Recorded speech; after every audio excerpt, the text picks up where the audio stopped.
Oh, what's that, Dan? You want me to explain what Desmosedici actually means? You probably missed Dan asking that. So if you break it down into two halves, Desmo is the shortened version of desmodromic, which is a set of valves that are mechanically opened and mechanically closed. Developed over the last 100 years, pioneered by Ducati in the two-wheel world. It stops valve float. When valves are closed with springs, at high RPM you get valve float. It can lead to catastrophic badness. So that's the Desmo part. Sedici, that's how you say it, Sedici, is the Italian translation for 16. So there's 16 mechanically opened and mechanically closed valves in a Desmosedici RR. Now in ours, we're looking at 8 of those valves here in this first set of the 2 heads that we removed in the last episode, which was shortened. You guys have been desperate to see the good stuff. I think one guy on YouTube said, we want to see up the skirt of a Desmo RR. That's what we're here to do today. We're going to strip this down in slow time. You're going to get a little cutaway of the damage that you didn't see in the previous episode on the face of the heads. They're going to go off and get skimmed next week. Today is all about stripping down the valve train in a Desmo. If you've ever wanted to see all the way up the skirt of a Desmo RR, this is the episode for you. And we're going to try and do some kind of weird ASMR-ness. So we're not going to spend the whole episode blabbing about how little I know and talking about how much he knows. We're just going to pipe down, get on with it, and let you guys enjoy the show.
So Daniel, ASMR weirdness aside, I think that was the episode that people wanted to see the most.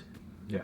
Which was why we decided to speak the least, just to give people a chance to see exactly what's going on. I pictured it as being like, you know, when MotoGP's on and they're talking over the bikes and you're like, shut up, I just want to hear the bike. Of course, yeah. It felt a little bit like we needed to just do that. How was it? I mean, I'm looking down there and there's fewer parts on that table than I expected to see, to be honest. Do you think? I think there's a lot more, actually. Really? Yeah. It weren't too bad today. Yeah. And the next step now, which we've decided we'll either do a happy cam shot of or not, is sending the heads off to be skimmed. Yeah. Because you know, A, you knew that the heads were corroded, and B, you did your little weird shiny light testing. To be fair, I didn't realise how bad the heads were corroded. Yeah. But they're actually pretty mashed. There's a lot of corrosion set in there. Yeah. Enough to, you know, have them skimmed, basically. Yeah. So the next episode, we always like to give a little bit of a look forward to, is putting shit back together. Yeah. Are you sure you're going to be alright putting all those things back where they belong? As long as you don't touch it. What are you trying to say? I've got this. I haven't got this. Next episode's going to be a good one. We hope you enjoyed that. It's very different to what we usually do. It wasn't just an excuse Not to talk. not to talk. Not talking is good. Like we said, so many of the comments were all about looking inside the valve train in particular. People really wanted to see this thing come apart. And now you've seen it. I've probably enjoyed it as much as you, apart from the fact that I've had to creep around the studio for the last 2 hours doing absolutely nothing. Quietest I've ever been.